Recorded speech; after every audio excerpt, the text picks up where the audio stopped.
దేవునికి స్తోత్రం. నాకు ఈ అవకాశం ఇచ్చినటువంటి స్థానిక సంఘ కాపంలో వారికి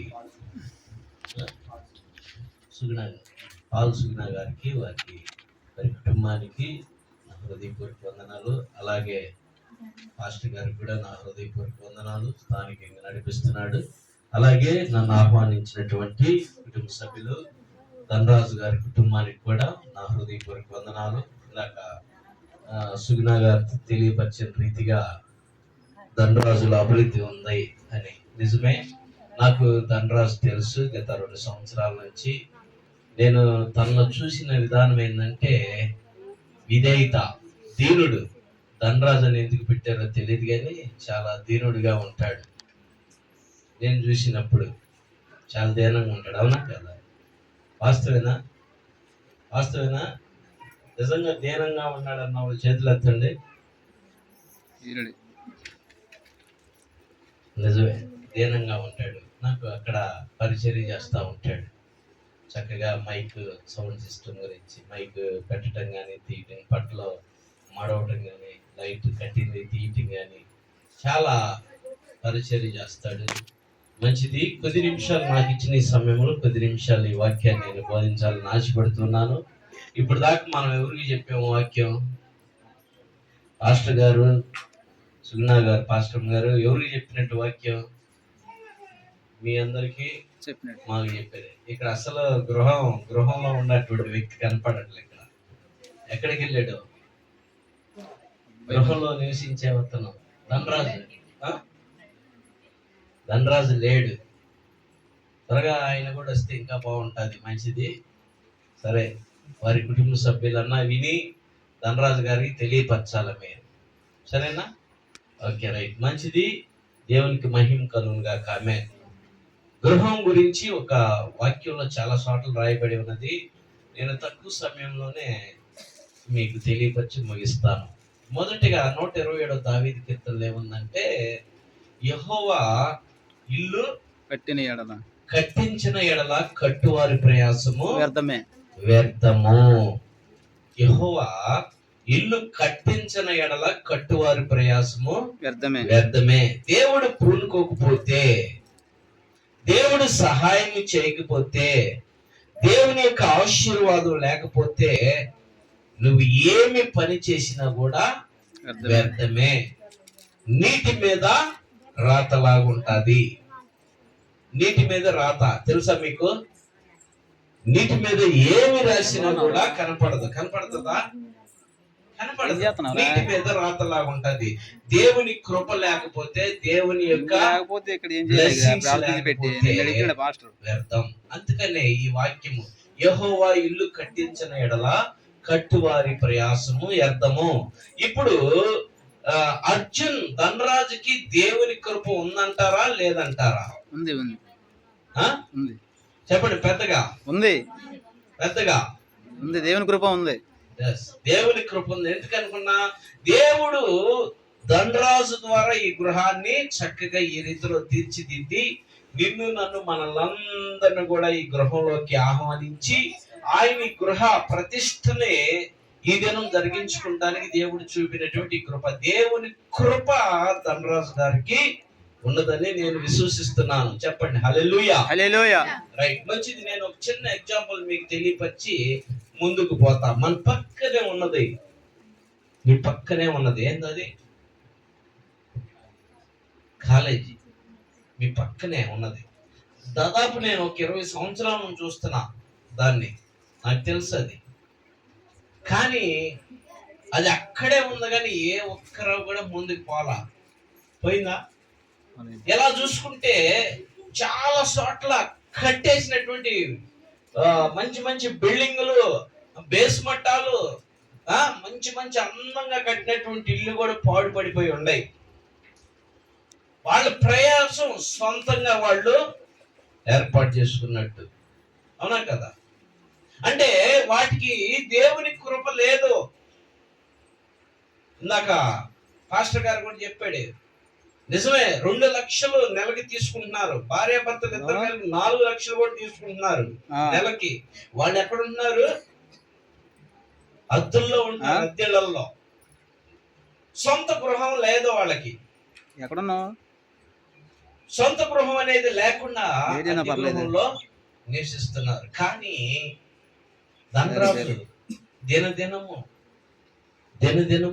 తనకిచ్చినటువంటి కృపను బట్టి దేవుడు ఆ బిడ్డకి ఇచ్చినటువంటి ఆశీర్వాదం కలదు. దినదిన సంపాదనలో తను మరి తిన్నాడో లేదో సంపాదించుకొని ఈ రీతిలో చక్కటి గృహాన్ని నిర్మించుకున్నాడు.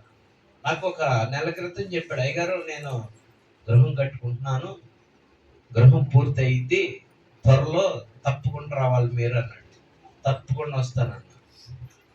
దేవుని మహాకృపను పెట్టి రాత్రి చేశాడు, ఉదయం కూడా చేస్తాను, నేను గుర్తు చేస్తాను అన్నాడు. ఇలా చూడండి చక్కటి బ్లెస్సింగ్. సో నేను ఈ సమయంలో ధనరాజుకి తెలియపరచాల్సినటువంటి విషయం, ధనరాజుకి తను కాబోయే సతీమణి కూడా ఇక్కడ ఉంది కాబట్టి వారికి కూడా తెలియపరచాల్సినటువంటి విషయం ఏంటంటే 125 దావీదు కీర్తనలో ఉన్నది. 125 దావీదు కీర్తన మొదటి వచనం, యెహోవా యందు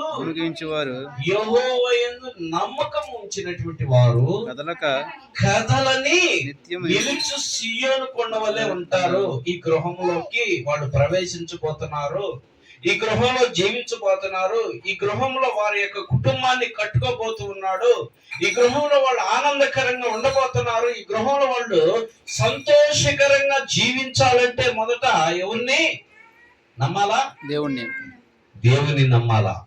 యెహోవా యందు నమ్మిక ఉంచిన వారు కదలని నిలుచు సియోను కొండ వలె ఉంటారు. కొండ ఎవరైనా కదిలించగలరా? కదిలించలేరు. ఇళ్ళు అయితే పడగొట్టగలరు జేసీపీల ద్వారా, అవునా? కొండను పక్కన నెట్టగలిగినటువంటి వ్యక్తులు ఎవరైనా ఉన్నారా? ఏదన్నా పరికరాలు ఇప్పటికీ తయారైనయా? లేదు. నిలుచు సియోను కొండ నిలిచి ఉండితే ఆ కొండ, సియోనుకి సాదృశ్యం ఏంటంటే సంతోషము, పరిశుద్ధము, ఆనందకరమైనది. నిలుచు సియోను కొండ వలె. ఎవరిని నమ్మితే ఇది? ఎవరు నమ్మితే? దేవుని నమ్మితే, యెహోవాని నమ్మితే, ఈ గృహంలో యెహోవా వీళ్ళకి తోడుంటే వాళ్ళకి సంతోషం ఉన్నది, సమాధానం ఉన్నది, ఆనందం ఉన్నది, ఆరోగ్యం ఉన్నది, ఆర్థికం ఉన్నది. ఈ రోజుల్లో నిజంగా నాకు ప్రజలు తెలియపరిచే రీతిలో ఎంత సంపాదించినా కుటుంబాల్లో ఏం లేదంటే సంతోషం లేదు, సమాధానం లేదు. సంతోషము సమాధానం లేకపోతే సమస్తము వ్యర్థమే. 1000 మందికి భోజనాలు సిద్ధపరచుకొని చిన్న పాలిటీ ఏదన్నా ఒక గొడవ అయితే, చిన్న పాలిటీ గొడవ, ఈ గొడవకి ఏమైపోయింది? అంతా గలిబిలైపోయింది, అవునా కదా? గలిబిలైపోయింది. సో సంతోషం అనేది, సమాధానం అనేది ఎవరికి ఉండాలా? గృహానికా లేకపోతే మనుషులకా? ఎవరికి ఉండాలంటే గృహాలకు ఉండాలా, మనుషులకు ఉండాలా? సంతోషం, సమాధానం, అవునా? ఇప్పుడు ఎవరికి ఉండాలా? సంతోషం మనుషులకు ఉండాలా. ఈ గృహంలో ప్రవేశించినటువంటి ధనరాజు తన కుటుంబీకులకి ఏముండాలా? సంతోషం ఉండాలా, సమాధానం ఉండాలా, ఒకరికొకరికి అండర్స్టాండింగ్ కావాలా. ఇది వద్దంటే సరేలే, అది వద్దంటే సరేలే, ఒకరికొకళ్ళు సంతోషంగా ఉండాలా, ఆనందంగా ఉండాలా. అప్పుడు ఈ గృహానికి ఏం కలిగింది? సమాధానము, శాంతి కలిగింది. దినదినం దేవుడు వర్ధిల్లింపజేస్తాడు. చేతి వృత్తి, వేటాడటమే కదా, వేటకి వెళ్తాం, చేతి వృత్తి వేటాడుతూ ఆ సంపదలో తీసుకొచ్చినటువంటి రాబడి కుటుంబంలో ఫలించాలంటే, అది ఆశీర్వాదకరంగా మారాలంటే 128 దావీదు కీర్తన మొదటి వచనంలో ఉంది. ఏముందో తెలుసా? యెహోవా యందు భయభక్తులు కలిగి తన త్రోవ యందు నడుచువారు ధన్యులు, నిత్యము నీ చేతులు కష్టార్జితం నీవు అనుభవిస్తావు. చాలా మంది కష్టార్జితం అనుభవించలేకపోతున్నారు కదా. తీసుకొచ్చినటువంటి సంపాదన సాయంకాలానికి వచ్చి పరువులు పట్టుకెళ్ళిపోతున్నారు. ఎవరండి వాళ్ళు? ఎవరు? పరువులు పట్టుకెళ్ళిపోతున్నారు సాయంత్రానికి. అమ్మా మీ ఇద్దరు తర్వాత మాట్లాడుకుందరు, వేదం తర్వాత మాట్లాడుతున్నారు. ఇంకొక 10 నిమిషాలు ఉండండి, తర్వాత ఉదయం అంతా మాట్లాడుతున్నారు. మళ్ళా ఇప్పుడు సరే చూడండి, సాయంత్రం రాగానే ఏమైపోతుంది? పరుల పాలు అయిపోతుంది. అయిపోవట్లేదా? చదువుతా ఉంటారు మాకు పాస్టర్ గారు, ఏం చేస్తాం, ఈరోజు 10,000 సంపాదించానండి, ఈరోజు చాలా డబ్బులు తెచ్చానండి, ఒక్క పైసా ఉండలేదు, ఒక్క చిల్లు సంచులు వేసినట్టు అయిపోతుంది, చిల్లు జేబులో పోసినట్టు అయిపోతుంది, ఒక్క పైసా నిలవట్లేదు పాస్టర్ గారు. కారణం ఏంటి? కారణం ఏంటి? దేవుడు ఆ గృహంలో లేనట్టు. గృహం అంటే ఏది? ఏం చెప్పండి గృహం? ఇప్పుడు మా గృహం ఏది? కట్టుకున్నటువంటి ఈ గృహం కాదు. దేవుడు ఏ గృహంలో ఉండాలా? శరీరం అనే ఈ గృహంలో ఉండాలా? అర్థమైందా? దేవుడు శరీరం అనే ఈ గృహంలో ఉండాలా, నీ హృదయంలో ఉండాలా. నీ హృదయమే దేవుని యొక్క ఆలయం కదా. ఈ గృహంలో, ఇది ఒక గృహం, ఈ గృహంలో ఎన్నో పని చేస్తా ఉంటాయి కదా. కళ్ళు పని చేస్తాయి, నోరు పని చేసిద్ది, చేతులు పని చేస్తాయి, కాళ్ళు పని చేస్తాయి, అవునా, ముక్కు పని చేసిద్ది. మనకి ఏమి పని చేయమని ఇక్కడ ఏమంటుండారో ముక్కు చెప్పగలిగిద్ది, చెప్పిద్దా కదా. వాసన పట్టేసిద్ది. ఏం ధనరాజు మాకు ఈరోజు చికెన్ ఉండేవా లేదా అని వాసన పట్టేసింది. ఓకే ఓకే, ధనరాజు మనకి ఏమి వండి పెట్టాడు, మనకి ఏమి పార్టీ ఎత్తున్నాడు, ఏం చెప్పగలిగి చెప్పండి. చేతులు చెబుతాయా, కాళ్ళు చెబుతాయా, కళ్ళు చెబుతాయా, ముక్కు చెప్పి, అంటే ఈ గృహంలో అవయవాలు పని చేస్తున్నాయి. ఇప్పుడు దేవుడు మనిషి అనేటువంటి గృహంలో ఉంటే మనిషికి ఏం కలిగింది? సమాధానం కలిగింది. దేవుడు గృహంలో ఉన్నా కూడా మనిషికి సమాధానం లేదు. ఉంటుందా? ఉంటుందా?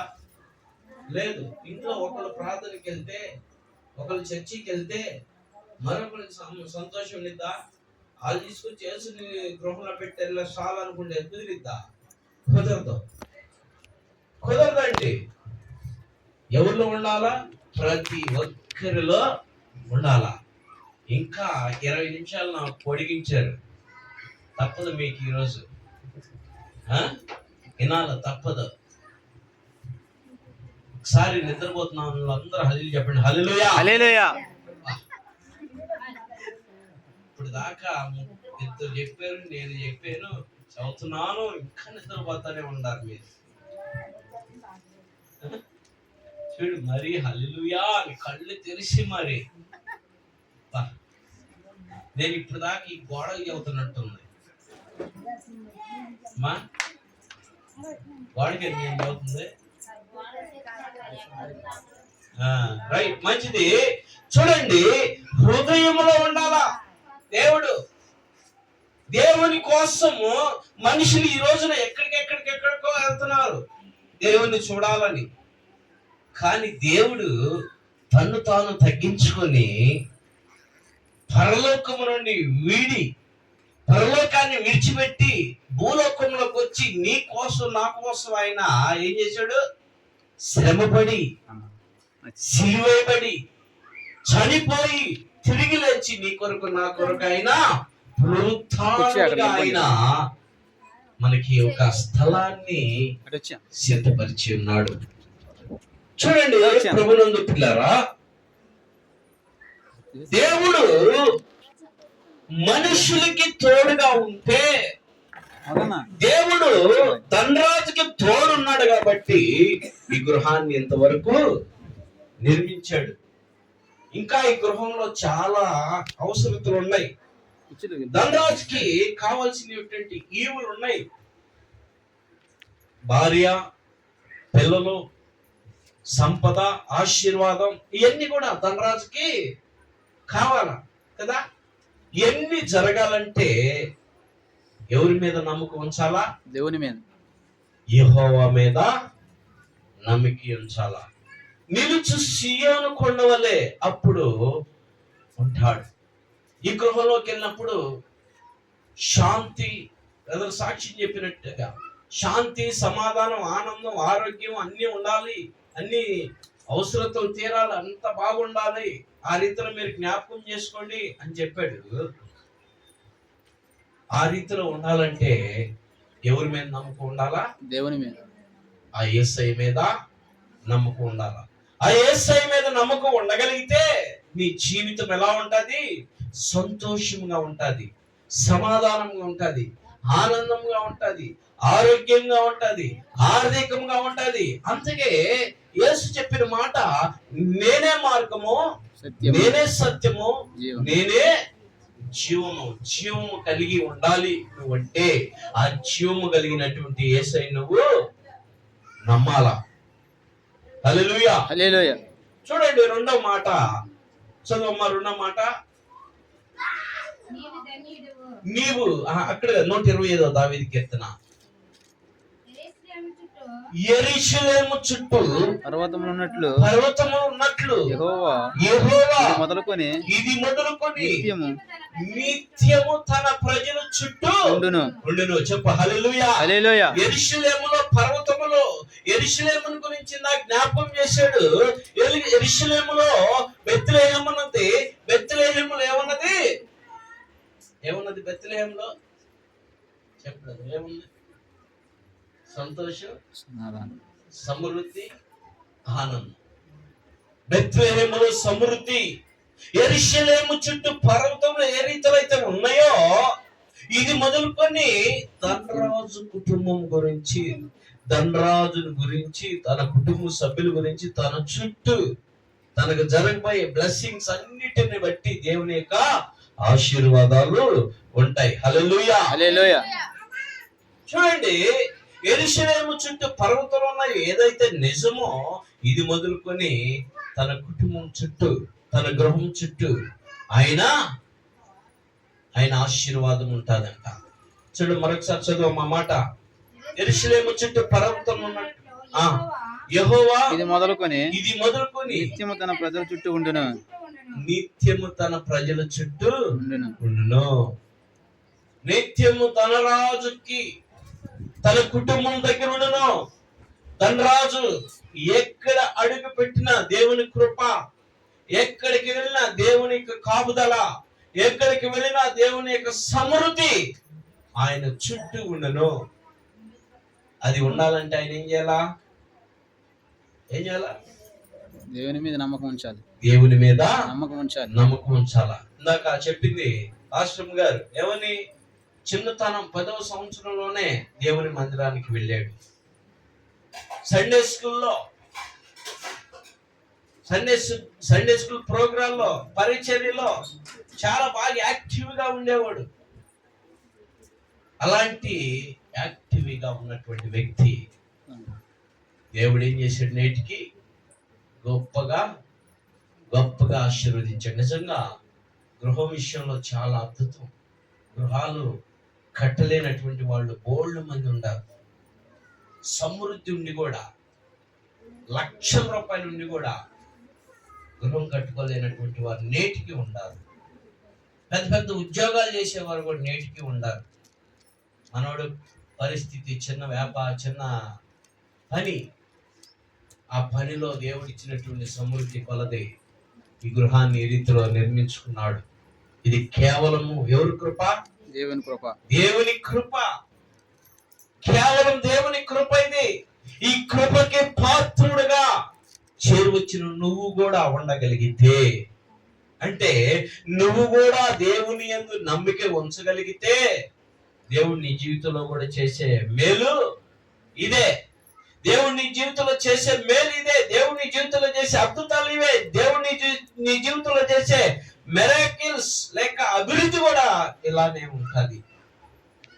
మరి నీ పరిస్థితి ఎలా ఉన్నది? ఈ మధ్యాహ్న కాలంలో ఒకసారి జ్ఞాపకం చేసుకో. నువ్వు కూడా దేవుని మీద విశ్వసిస్తున్నావా లేక మనుషుల మీద ఆధారపడుతూ ఉన్నావా? చాలా మంది అంటారు, అయ్యా నేను ఎంత సంపాదించినా ఒంట్లు లేదు, నాకు ఇల్లు లేదు, నాకు వాకిల్, నా కుటుంబం సరిలేదు, నాకున్నటువంటి అప్పులు, భారాలు, బాధలు, బలహీనతలు, వ్యాధులు అన్ని ఉన్నాయి, కష్టాలు ఉన్నాయి. ఎవరిని కదిలించిన ఇదే మాట. మరి కారణం ఏంటి? నీ జీవితం ఎలా ఉన్నది?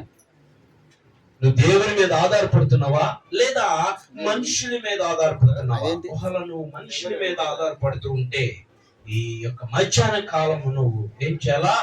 దేవుని మీద ఆధారపడాలని ప్రభుత్వం మీకు తెలియపరుస్తూ ఉన్నాను. మరొక వాక్యాన్ని చూసుకొని నేను ముగిస్తాను. 100వ దావీదు కీర్తనలో 4వ చరణం.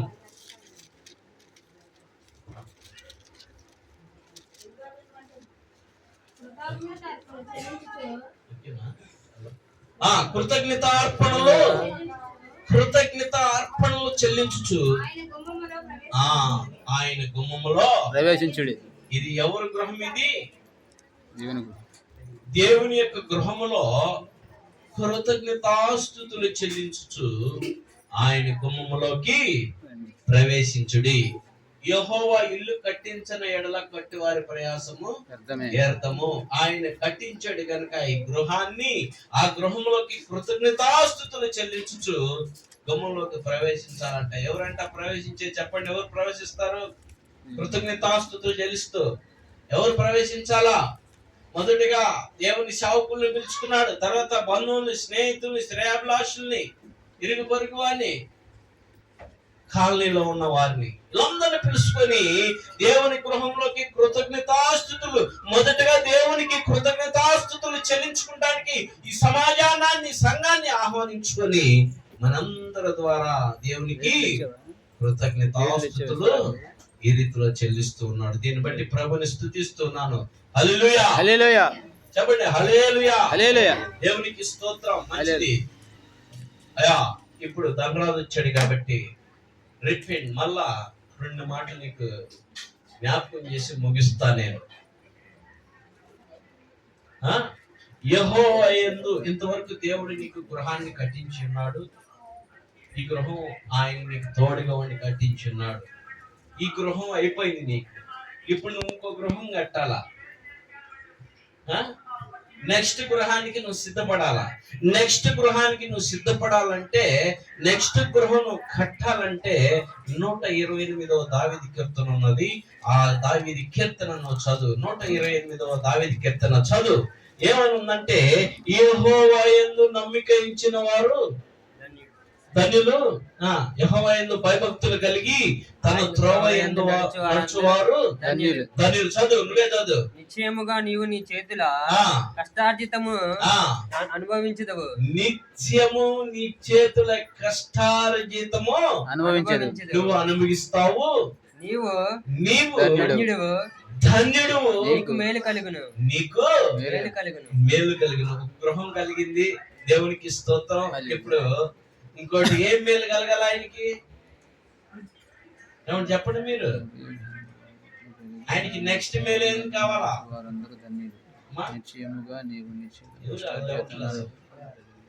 ఏం కావాలా? వివాహము కావాలా? అవునా కదా? వాస్తవా కదా? ఏదమ్మా అందరు నిద్రపోతున్నారా? వాస్తవా కదా? వివాహం కావాలా? ఆయనకి వివాహం కలిగి మేలు కలగాల. ఇది ఈ మేలు జరగాలంటే ఏం చేయాలా? యెహోవా యందు భయభక్తులు కలిగి తన త్రోవ యందు నడవాలా. దేవుని సన్నిధికి వెళ్ళాలా. ఎన్ని పనులు చేసుకున్నా, ఎన్ని వ్యాపారాలు చేసుకున్నా, అర్థమైందా? ఆదివారం దేవుని సన్నిధిని ఖచ్చితంగా పాటించాల్సిందే, ఖచ్చితంగా వెళ్ళాల్సిందే, దేవుని సన్నిధిలో ఉండాల్సిందే, దేవుని ఆరాధించాల్సిందే, దేవుని మహిమపరచాల్సిందే. ఆ తర్వాత ఏదైనా నువ్వు చూసుకోవాలా. సరేనా? దేవుని సన్నిధిని విడిచిపెట్టకూడదు. నువ్వు దేవుని సన్నిధిని విడిచిపెట్టకుండా దేవుని సన్నిధికి వెళ్తే దేవుడు నీకు అన్ని విధాలుగా సహాయం చేస్తాడు. నీకు శాశ్వతమైనటువంటి నువ్వు నివాసం ఉండడానికి నీకు గృహం ఒకటి దేవుడు ఇచ్చాడు. ఇక్కడ శాశ్వతంగా ఉండబోయే గృహాన్ని కూడా దేవుడు నీకు ఇస్తాడు. ఏం గృహం అది? కుటుంబం అనే ఒక గృహం కదా. ఇల్లు కట్టుకోవాలా, మొదట కుటుంబం కట్టుకోవాలా, తర్వాత ఇల్లు కట్టుకోవాలా. ఇప్పుడు ఇల్లుని కట్టాడు, తర్వాత ఏం కట్టాలి? ఆయన కుటుంబాన్ని కట్టాలా. ఈ కుటుంబం కట్టడానికి దేవుడు నీకు మేలు చేస్తాడు. నువ్వు దేవుని వైపు ఉంటే. ఇంతవరకు దేవుడు నీకు సహాయం చేశాడు, ఇక్కడ కూడా చేస్తాడు. అప్పుడు నీ లోగిట నీ భార్య ఫలించు ద్రాక్ష వలె ఉండాది. సరేనా? దేవుని స్తోత్రం. హల్లెలూయా. హల్లెలూయా. అప్పుడు నీకు మేలు కలిగింది. ఆ మేలుతో నువ్వు తృప్తిపరచబడతావు. ఆ మేలుతో నువ్వు దీవించబడతావు. ఆ మేలుతో నువ్వు ఆశీర్వాదకరంగా మార్చబడతావు. ఆ మేలుతో నువ్వు అనేక జనములకి తండ్రిగా కూడా దేవుడు నిన్ను స్థిరపరుస్తాడు. ఇది కేవలము అనుకుంటే జరగదు, జరిగిస్తేనే జరిగిద్ది. అంటే మొదటి దేవుని సన్నిధికి వెళ్ళాలా, దేవుని యందు భయభక్తులు కలిగి ఉండాలా, దేవుణ్ణి ఆరాధిస్తూ ఉండాలా, దేవుణ్ణి గణపరుస్తూ ఉండాలా, దేవుని చిత్తం నువ్వు జరిగిస్తూ ఉండాలా, దేవుని చిత్తం. అప్పుడు దేవుడు నిన్ను దీవిస్తాడు. దేవుడు ఈ కొద్ది మాటలు దీవించును గాక. ఆమేన్. మంచిది. నాకు ఈ అవకాశం ఇచ్చినటువంటి మరొకసారి స్థానిక సంఘ కాపరి గారికి, అలాగే నన్ను ఆహ్వానించినటువంటి ధనరాజు గారి కుటుంబానికి నా హృదయపూర్వక వందనాలు చెల్లిస్తూ దేవుడి కొద్ది మాటలు దీవించును గాక. ఆమేన్. చిన్న ప్రార్థన చేసుకొని ఈ కోడికను నేను ఈ మాటలు ముగిస్తాను. చిన్న ప్రార్థన. ప్రేమ కలిగిన తండ్రి, చెమ్ముగల యేసయ్యా, జీవాధిపతి అయిన తండ్రి వందనాలు, స్తోత్రాలు. అర్జున్ ధనరాజును బట్టి ప్రార్థిస్తున్నాం ప్రభా. నూతన గృహాన్ని నీ బిడ్డకిచ్చినందుకు నీకు స్తోత్రాలు. ఈ గృహంలో నువ్వు విశ్వసిస్తున్నావు. ఇంతవరకు నీ వాక్యము ద్వారా నువ్వు మాతో మాట్లాడిన విధానం బట్టి స్తోత్రాలు. నీ బిడ్డలతో నువ్వు మాట్లాడేటువంటి వాక్యాన్ని బట్టి స్తోత్రాలు ప్రభా. అయా ఇది మొదలుకొని నిరంతర ప్రభా ఈ బిడ్డ ఈ గృహంలో తన కుటుంబంతో నివాసము చేయబోతూ ఉండగా ఈ బిడ్డను దీవించండి, ఆశీర్వాదకరంగా మార్చండి, ఆనందకరంగా మార్చండి, సంతోషకరంగా మార్చండి. అయా ఈ బిడ్డకనైనా తను జీవించినంత కాలం కృపాక్షేమములతో ఉంచండి. ఈ గృహం చుట్టూని పరిశుద్ధమైన దేవతలు గెలుపులు శరపులు ఉంచనైనా ఈ గృహానికి అధిపతి నువ్వుగానే ఉండి ప్రభా. ఈ గృహానికి అధిపతి నువ్వే ఉండి ప్రభా. ఈ బిడ్డలకు నువ్వు తోడుగా ఉండమని, ఈ బిడ్డలు చేసే ప్రతి పనిలో ప్రయాణాలు రాకపోకలు అన్ని విషయాల్లో తోడుగుండమని, చేరొచ్చిన బిడ్డలందరూ కూడా నువ్వు దీవించమని యేసు నామములో అడిగి పొంది నామ తండ్రి. ఆమేన్. ఆమేన్. ఆమేన్. మంచిది.